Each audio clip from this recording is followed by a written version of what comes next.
Hello everyone, welcome back. इस video में हम करेंगे जॉन फ्लेचर की पोएम मेलंकली के एमसीक्यूज़। तो एमसीक्यू स्टार्ट करें उससे पहले हम एक बार छोटा सा इंट्रोडक्शन ले लेते हैं पोएम का, सिर्फ 2 मिनट्स के लिए। ये पोएम जॉन फ्लेचर के प्ले नाइस वेलर का ही एक्सट्रैक्ट है। अब नाइस वेलर के जो हीरो हैं जिनका नाम है फिलास्टर, उनका बोला गया ये मोनोलॉग है। इसके अंदर वो कहते हैं कि वेन डिलाइट्स मीन्स खुशियाँ जो हैं वो व्यर्थ हैं। अगर तुम खुशियों के पीछे भागते हो तो व्यर्थ है, उनका जीवन बहुत छोटा है। खुशियों का जीवन जो है इतना छोटा है जितनी की रात छोटी होती है। तो वो कहते हैं कि मेलंकली जो है वो स्वीटेस्ट है। हमारे स्पीकर के अकॉर्डिंग मेलंकली स्वीटेस्ट है और खुशियाँ जो हैं वो व्यर्थ हैं या मीनिंगलेस बताते हैं वो। ये कहते हैं कि मेलंकली जब होती है तो फोल्डेड आर्म्स नज़र आते हैं, फिक्स्ड आइज़ नज़र आती हैं। तो ये चीज़ थोड़ी सी हमें परेशान करती हैं, दुखी करती हैं। लेकिन वो क्या कहते हैं, इस तरह के जो लोग होते हैं वो उन्हें मून लाइट्स में चलना पसंद होता है और वो ऐसे बर्ड्स का साथ चाहते हैं जो नाइट में होते हैं, जैसे कि बैट्स हो गए, ऑल्स हो गए।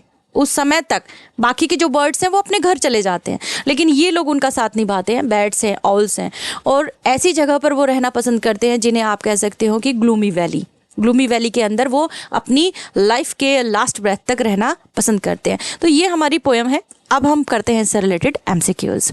देखिए, सबसे पहला क्वेश्चन जो है राइटर बेस्ड है। राइटर आप जानते ही हैं, जॉन फ्लेचर हैं इसके, मेलंकली के ऑथर।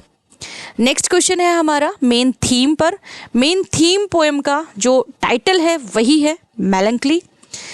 नेक्स्ट क्वेश्चन कि कितने स्टेंजाज के अंदर ये पोएम डिवाइडेड है। तो अगर आपने ध्यान से देखा हो इंट्रोडक्शन हमारा, तो 2 स्टेंजाज जो हैं इस पोएम के अंदर दिखेंगे आपको। 2 स्टेंजाज में डिवाइडेड है। नेक्स्ट है हमारा question, what is the mood off the poem. Poem का मूड क्या है। देखिए, क्वेश्चन को ना आप समझते हैं और उसके बाद में जब आप ऑप्शंस को देखते हैं तो कई बार आपको वैसे ही क्लियर हो जाता है आंसर। देखिए, मेलंकली यहाँ दिया है। मेलंकली का मूड आपसे पूछ रहे हैं तो जॉयफुल तो हो ही नहीं सकता, क्योंकि बात उदासी की हो रही है। गुस्से में भी नहीं है यहाँ पर हमारा स्पीकर, एक्साइटेड भी नहीं है। तो आंसर क्या होगा, सोम्बर। अब सोम्बर मीन्स क्या होता है। सोम्बर को आप कह सकते हैं डिप्रेसिंग, होपलेस मीन्स जैसे डिप्रेसिंग जो है वो भी इसके लिए वर्ड अप्रोप्रिएट है। होपलेस या डिसअपॉइंटिंग सेम है sombre. What does the speaker find sweet in life. Poem को ध्यान से अगर आपने पढ़ा है तो आपने देखा होगा कि स्वीटेस्ट मेलंकली यहाँ पर आया है लिखा हुआ, तो बिल्कुल सही है। स्पीकर को स्वीट जो है वो क्या दिखाई देता है जीवन में, मेलंकली दिखाई देती है। नेक्स्ट क्वेश्चन है हमारा, what does the speaker criticise in the poem. Poem के अंदर किस चीज़ को क्रिटिसाइज कर रहा है। अब देखिए, ये जो पोएम है हमारी, इसकी line by line explanation with poetic device हम डिस्कस कर चुके हैं। आई बटन में आपके सामने लिंक है, आप जाकर जरूर वॉच करना, क्योंकि आपको एक छोटी छोटी चीज़ जो है वो वहाँ पर अच्छे से समझ में आएगी और ये क्वेश्चंस आप एकदम 1 सेकंड में आप सॉल्व कर देंगे। क्रिटिसाइज करते हैं वो फ्रिवलियस परस्यूट्स को। वो मैंने वीडियो में उस टाइम भी बताया जहाँ एक्सप्लेनेशन करवाया कि वो कहते हैं कि ये मीनिंगलेस है एक तरह से ना। ये जो छोटे छोटे काम हम करते हैं जिनसे खुशियाँ मिलती हैं, ये एक तरह से मीनिंगलेस है, क्योंकि हैप्पीनेस ज़्यादा देर के लिए हमारी लाइफ में रहती नहीं है। तो वो क्या कहते हैं कि ये सब जो है ये व्यर्थ है, इनमें हमें टाइम अपना वेस्ट नहीं करना चाहिए, according to speaker.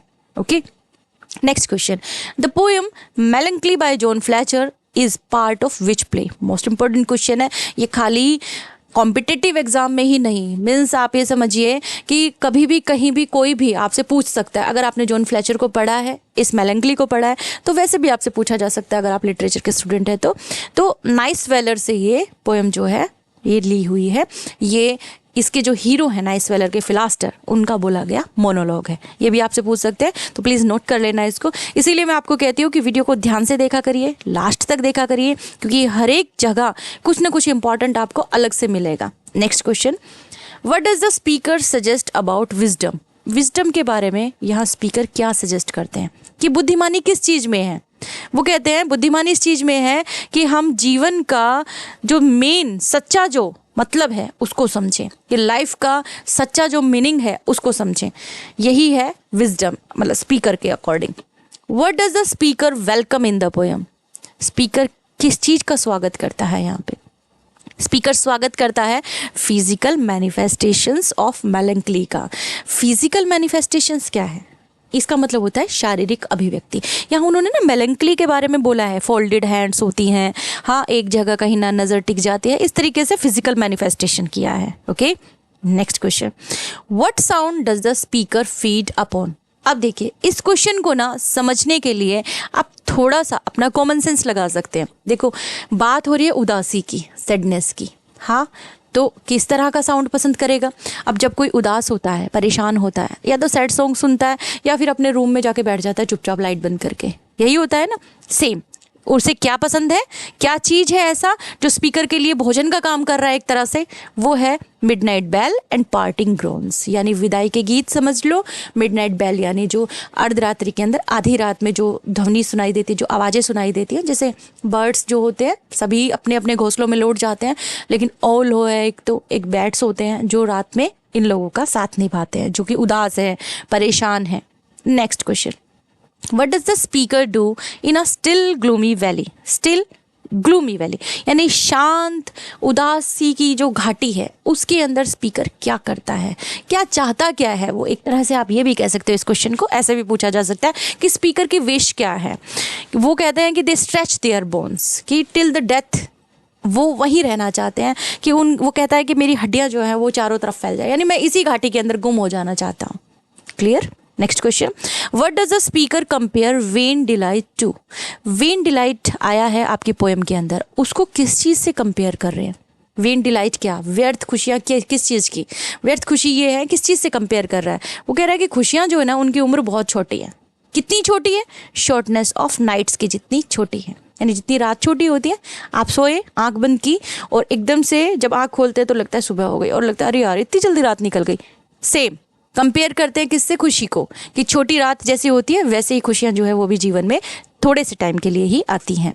What does the speaker associate with pale passion. Pale passion को किस चीज़ से एसोसिएट कर रहे हैं, जोड़ रहे हैं।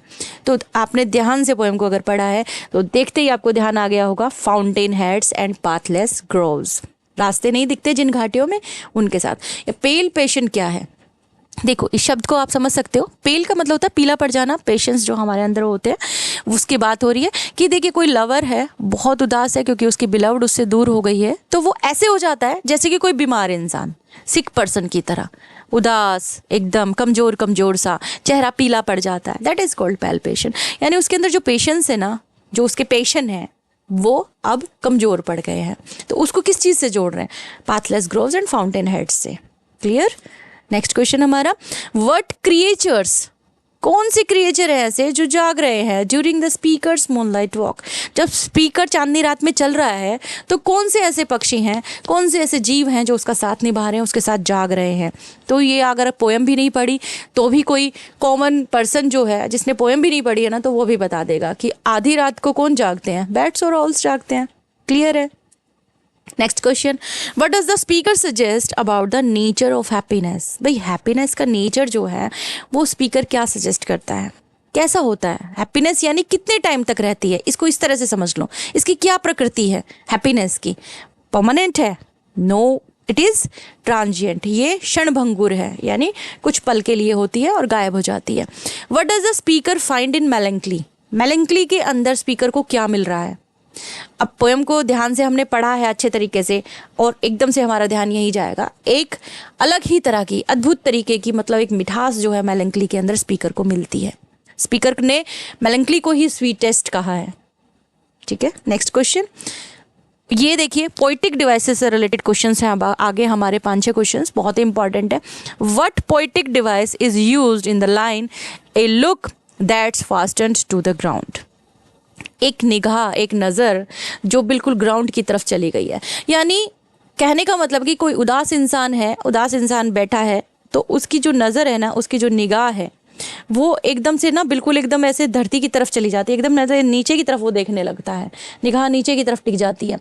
तो ये जो लाइन यूज़ करी है यहाँ पर, तो कौन सी पोइटिक डिवाइस यहाँ आ रही है, वो आ रही है मेटाफर। क्यों आ रही है, देखिए यहाँ मेटाफर जो यूज़ किया है वो यूज़ किया है एक तरह से मेलंकली जो है ना उसका स्टेट दिखाने के लिए सजेस्ट किया है, यानी जो उदासी है उसको दिखाने के लिए यूज़ किया है कि एक इंसान जो अपनी निगाह को एकदम नीचे धरती में गड़ाए बैठा है वो कैसे लगेगा आपको, वो गहरी सोच में लगेगा या फिर वो उदास लगेगा। तो हियर इज़ मेटाफर। नेक्स्ट है, what poetic device is used in the line a tongue chained up without a sound. Same है, वही मेलंकली को बताने के लिए ही यूज किया है कि जबान है लेकिन बांध दी गई है, कोई भी आवाज नहीं निकल रही है। क्योंकि कोई उदास होता है तो बोलने का मन नहीं करता भाई, बिल्कुल उदास है अगर तो मन नहीं करेगा बोलने का, चुपचाप बैठ जाएगा आराम से। तो यहाँ पर क्या है, मेटाफर ही है। कैसे है वो क्लियर है आपके सामने, देखिए। This line uses a metaphor to compare the speaker's tongue to something that is chained up. It means silence. Okay, silence के लिए यूज हुआ है, so it is metaphor. Next, what poetic device is used in the line then stretch our bones in a still gloomy valley।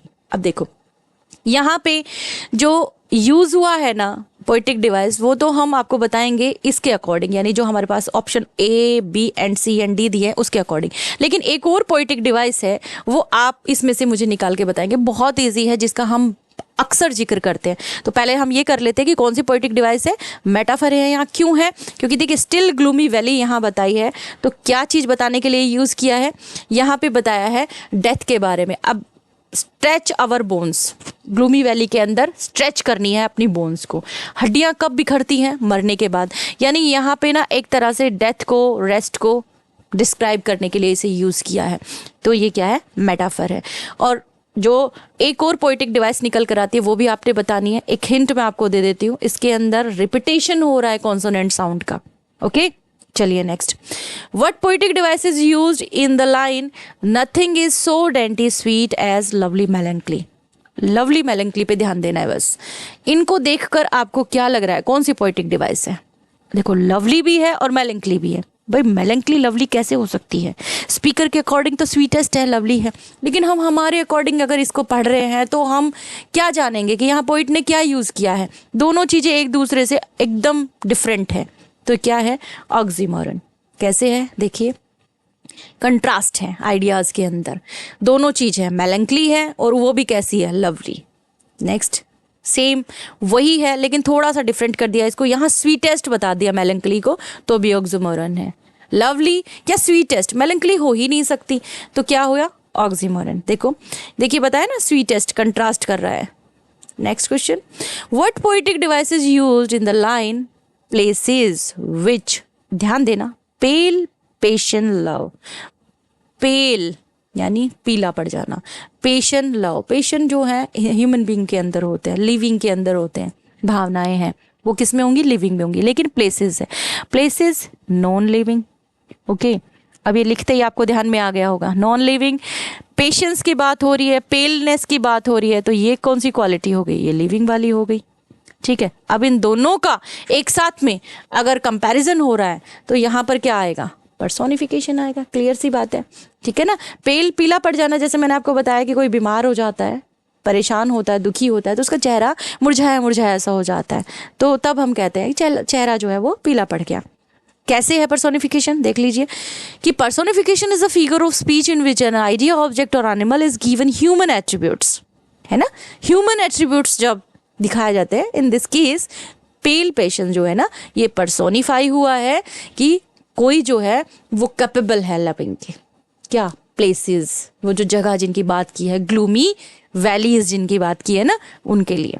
Next है, इन the line welcome welcome folded arms and fixed eyes. Folded arms and fixed eyes, which poetic device is use. अब यहाँ पे folded arm और fixed eyes का use किया है और उसका स्वागत करने के लिए करें, यानी मेलंकली की बात हो रही है, तो सेम वही मेटाफर है, मेलंकली की बात हो रही है, मेलंकली की फिजिकल मैनिफेस्टेशन हुई है यहाँ, यानी शारीरिक अभिव्यक्ति कि जब उदासी आती है ना, तो उदासी कैसे आती है, इस तरह से हाथ जो है वो ऐसे क्रॉस टाइप से यूँ आपस में जोड़े हुए, निगाहों को नीचे करे हुए इंसान आपको दिखाई देगा अगर वो मेलंकली में है। तो आंसर क्या हो गया हमारा, मेटाफर।